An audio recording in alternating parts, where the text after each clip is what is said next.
कैसे हो एनिम lovers? I hope कि आप सब अच्छे होंगे। तो डीमन गॉड के एक और नए एपिसोड में आपका स्वागत है। पिछले एपिसोड में हमने ये देखा था कि साउसिंग लू के शेडोस उसको ही किडनैप कर लेते हैं और ब्लड क्वीन साउसिंग लू को अपना हस्बैंड कह रही होती है। तो अब आगे ब्लड क्वीन उन दोनों शेडोस से कहती है कि तुम दोनों यहाँ पे आओ। वो दोनों शेडोस ब्लड क्वीन के पास चले जाते हैं, लेकिन साउसिंग लू वहीं पे बैठा ये सोच रहा होता है कि आखिर ये मेरे शेडोस मेरे ही आगे का पालन क्यों नहीं कर रहे हैं। तो उसको याद आता है कि कुछ टाइम पहले से उसके शेडोस उसके आगे का पालन नहीं कर रहे हैं। वो जब भी अपने शेडोस को किसी काम के लिए बुलाता है वो आते तो हैं, लेकिन उसकी बात नहीं मानते। और अगर ये इतनी ज्यादा मजबूत नहीं होती तो मैं अपने शेडोस को कभी नहीं बुलाता। लेकिन मुझे ये नहीं लगा था कि मेरे शेडोस इतनी जल्दी साइड चेंज कर लेंगे। उसके बाद साउसिंग लू का शेडो कहता है कि मेरी रानी अब क्या आ गया है। तो ब्लड क्वीन कहती है कि बस तुम्हारा काम अब हो गया। और ब्लड क्वीन उन दोनों को बड़े ही प्यार से अपने पास बुला लेती है और उन दोनों शेडोस के सर पे अपना हाथ रखती है और कहती है मैं तुम लोगों का अच्छे से ख्याल रखूंगी। और उसके बाद वो उन दोनों शेडोस के सर को पकड़ती है और अपने चेस्ट से लगा के उन दोनों को फोड़ देती है, जिसे देखकर साउसिंग लू बहुत ज्यादा हैरान हो जाता है और वो मन में सोचता है कि अगर इसने अपनी पूरी स्ट्रेंथ यानी कि अपनी पूरी पावर दिखाई होती तो मैं तो आज पक्का ही मर गया होता। और उसके बाद जैसे ही शेडोस मर जाते हैं यानी कि फूट जाते हैं तो ब्लड क्वीन को वहाँ पे रेड कलर का ग्लास का टुकड़ा मिलता है जो कि रेड सोल रेलिक होता है। और ब्लड क्वीन कहती है कि मेरे भाई ने मुझसे कहा था कि मुझे इवल सोल्स को मारते रहना चाहिए जिससे मेरा सोल इम्प्रूव होगा। और उसके बाद वो रेड सोल रेलिक को उठा लेती है और साउसिंग लू को दिखाते हुए कहती है कि मुझे लगता है कि ये तुम्हारे सोल का पार्ट है। जब तुमने इवल सोल्स को मारा होगा तब तुम्हें ये मिला होगा। ब्लड क्वीन की बातें सुन के साउसिंग लू कहता है कि इसके ब्रदर को इसके बारे में कैसे पता है। और उसके बाद ब्लड क्वीन कहती है कि मेरे पति तुम्हारा ये मल्टीपल बॉडी टेक्निक अभी बेकार है जब तक तुम्हारा मास्टर सोल तुम्हें वापस नहीं मिल जाता। तो साउसिंग लू चिल्ला के कहता है कि तुम्हारा मतलब क्या है, तुम किस बारे में बात कर रही हो। तो वो कहती है कि तुम्हें पता चल जाएगा जब तुम्हारी मेमोरी वापस आ जाएगी, लेकिन उससे पहले तुम्हें ई बोर्न सोल टेक्निक के बारे में पूरा जानना होगा जिसके बाद तुम ऑर्डिनरी शेडोस नहीं बनाओगे, लेकिन उसके बाद तुम बहुत ही मजबूत सोल शेडोस भी बना पाओगे। साउसिंग लू ये सुनने के बाद कहता है कि सोल शेडोस ये क्या होता है। और यहाँ पे हमें सोल शेडोस और ऑर्डिनरी शेडोस के बारे में बताया जाता है। सोल शेडोस सोल के ही पार्ट होते हैं जिससे उनमें स्ट्रॉन्ग फाइटिंग की कैपेसिटी होती है ऑर्डिनरी शेडोस के मुकाबले। सोल शेडोस ज्यादा समय तक टिकते हैं और वो साइकिक इंटेलिजेंस भी होते हैं। और यहाँ पे हमें मोर्टल मास्टर्स के शेडोस का एग्जांपल दिया जाता है। तो पहले नंबर पे ऑर्डिनरी शेडो। एक मोर्टल मास्टर का ऑर्डिनरी शेडो 15 मिनट तक चलता है और इसकी फाइटिंग कैपेसिटी 5% की होती है और उसके अंदर साइकिक इंटेलिजेंस नहीं होता। और अब बात करें सोल शेडोस की तो मोर्टल मास्टर्स के सोल शेडोस 1 महीने तक चलते हैं और इनकी फाइटिंग कैपेसिटी 20% की होती है और इनके अंदर साइकिक इंटेलिजेंस भी होता है। ये चीज सुनने के बाद साउसिंग लू बहुत ही चौंक जाता है और कहता है क्या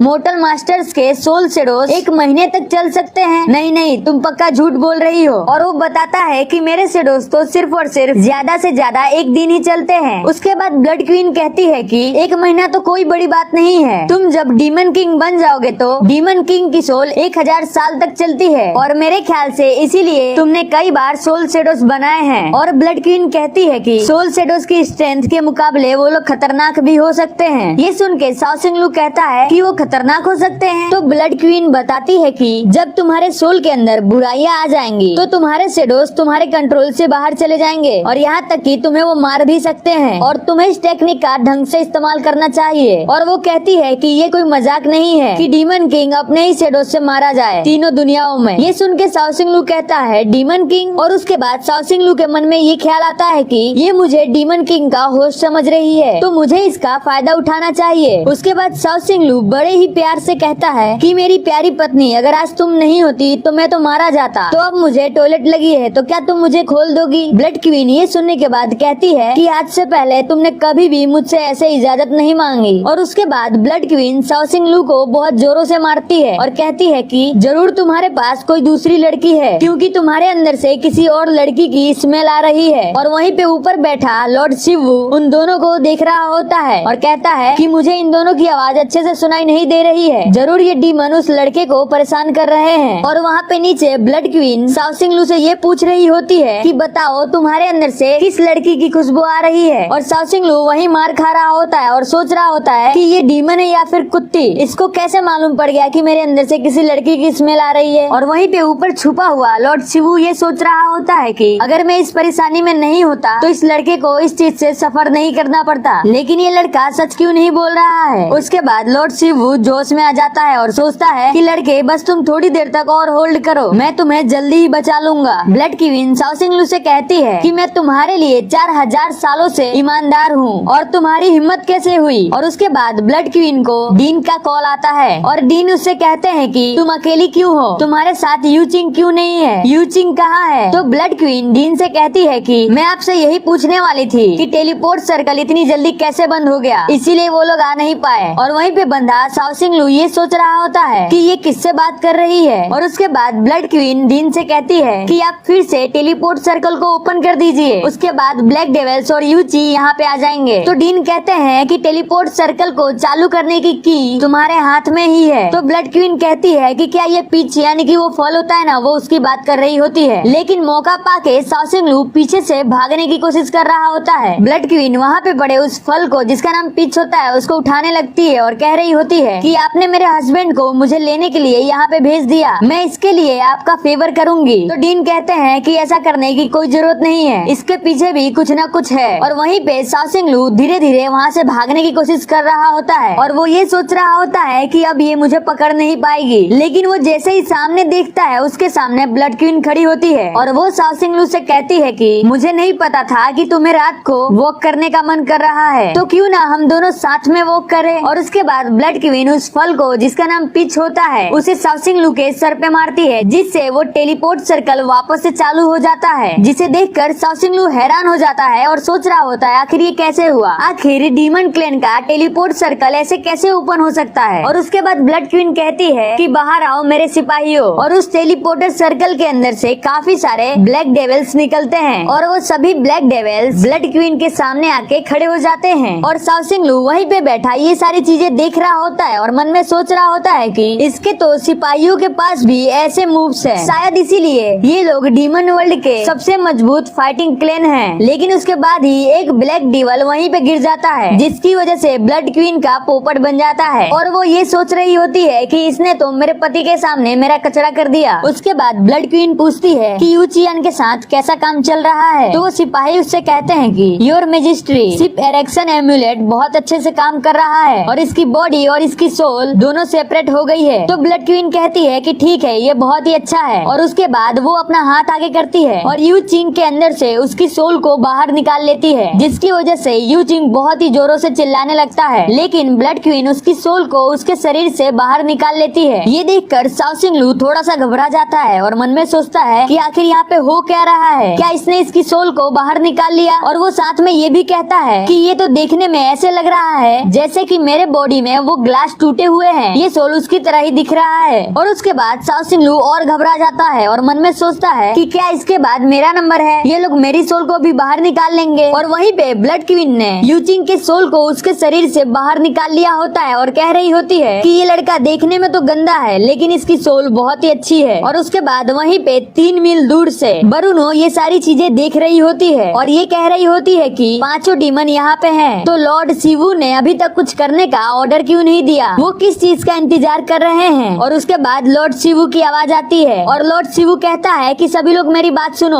ऑपरेशन सस्पेंड हो गया है। और लॉर्ड शिवू कहता है कि मैं उस लड़के को बचाऊंगा, तुम सभी जहाँ पे हो वहीं पे रहना। तो सिपाही कहता है यस सर। और उसके बाद लॉर्ड शिवू बरुनो से कहता है कि बरुनो तुम मुझे कवर करना, तुम उन ब्लैक डेविल्स पे खास करके ध्यान रखना जिसने उस लड़के को किडनैप कर रखा है। बरुनो कहती है यस सर। उसके बाद वो ब्लैक डेविल्स पे नजर रखना चालू कर देती है। और उसके बाद लॉर्ड शिवू कहता है कि अगर तुम्हें लगा कि वो लोग उनको मारने वाले हैं तो तुम उन्हें शूट कर सकती हो। बरुनो ये सुन के खुश हो जाती है और कहती है यस सर, मैं उन लोगों के हेड पे मारूंगी और एक ही वार में उन्हें खत्म कर दूंगी। तो लॉर्ड शिवू थोड़ा सा मुंह बना के कहता है ओके जैसी तुम्हारी इच्छा। उसके बाद बरुनो कहती है कि लॉर्ड शिवू वो जो ब्लैक लेदर में लड़की है उससे निपटना थोड़ा भारी हो सकता है। तो लॉर्ड शिवू कहते हैं कि हाँ मैं देख लूंगा। उसके बाद लॉर्ड शिवू को उससे बड़े अधिकारी की आवाज आती है और वो बड़ा अधिकारी लॉर्ड शिवू से कहता है याबेई साओ रुको, तुम्हें किसने परमिशन दिया कि तुम ऑपरेशन को चेंज कर रहे हो, तुम एक इंसान के लिए प्लेन को कैसे चेंज कर सकते हो, क्या तुम्हारे पास दिमाग नहीं है। और उसके बाद वो सुपीरियर कहता है कि तुम्हें ओरिजिनल प्लेन वापस से कंटिन्यू करना पड़ेगा और ये मेरा ऑर्डर है। ये बात सुनने के बाद लॉर्ड शिवू कहता है कि माय लॉर्ड मुझे माफ कर देना, मैं आपकी आज्ञा का पालन नहीं कर सकता, मेरी ड्यूटी ये है कि मुझे डीमन से इंसानों को बचाना है। ये सुनने के बाद वो सुपीरियर कहता है कि तुम्हारी हिम्मत कैसे हुई मेरी आज्ञा ना मानने की। उसके बाद वो कहता है कि वैसे भी तुम इस इंसान के लिए कुछ नहीं कर सकते। ये बात सुनने के बाद लॉर्ड शिवू चिल्ला के कहता है कि माय लॉर्ड आप गलत हो, ह्यूमंस और इमोर्टल्स दोनों सेम हैं। उसके बाद वो सुपीरियर लॉर्ड शिवू से कहता है कि मैं ये कैसे भूल सकता हूँ कि तुम्हारे पापा एक इमोर्टल थे और तुम्हारी माँ एक ह्यूमन थी। और उसके बाद वो सुपीरियर कहता है कि सस्ते जानवर एक दूसरे के ऊपर निर्भर रहते हैं। ये बात सुनने के बाद लॉर्ड शिवू को गुस्सा आ जाता है और वो कहता है कि तुम चुप रहो। उसके बाद वो सुपीरियर लॉर्ड शिवू को गाली देते हुए और हंसते हुए कहता है कि तुम्हें गुस्सा आ रहा है लेकिन तुम क्या कर लोगे। और ये कहने के साथ ही वो जोर जोर से हंसने लगता है, लेकिन अचानक से उसके सर से एक गोली पार हो जाती है, यानी कि उसको हेडशॉट पड़ता है, जिसे देखकर वहाँ पे खड़ा वो सिपाही घबरा जाता है। तो लॉर्ड शिवू कहता है कि क्या हुआ। तो वो सैनिक कहता है कि सुपीरियर के सर में किसी ने गोली मार दी। ये सुनने के बाद लॉर्ड शिवू सोचता है कि अगर उसे हेडशॉट लगा है तो ये काम बरूनो का ही होगा। और ये चीज सही होता है, बरूनो ने ही उस सुपीरियर के सर में गोली मारी होती है। और ऊपर से वो ये भी कह रही होती है उस सिपाही से कि लॉर्ड कैसे मर गए। और बरूनो अपना निशाना उस दूसरे सिपाही के सर पे कर देती है और वापस से कहती है कि तुम जो भी बोलोगे सोच समझ के बोलना। ये बात सुनने के बाद वो सिपाही बहुत ज्यादा डर जाता है और कहता है कि हमारे सुपीरियर को डीमंस ने मार दिया। और ये बात लॉर्ड शिवू भी सुन रहा होता है और वो कहता है कि वाह क्या बात है। और उसके बाद लॉर्ड शिवू बरूनो से कहता है कि थैंक्स बरूनो। तो दोस्तों इस एपिसोड में बस इतना ही। आप लोग वीडियो लाइक नहीं करते, लेकिन एक वीडियो को बनाने में बहुत ही मेहनत लगती है। अगर आप वीडियो लाइक करोगे तो मुझे उससे मोटिवेशन मिलेगा। तो प्लीज वीडियो लाइक किया करो, अपने दोस्त के लिए लाइक किया करो।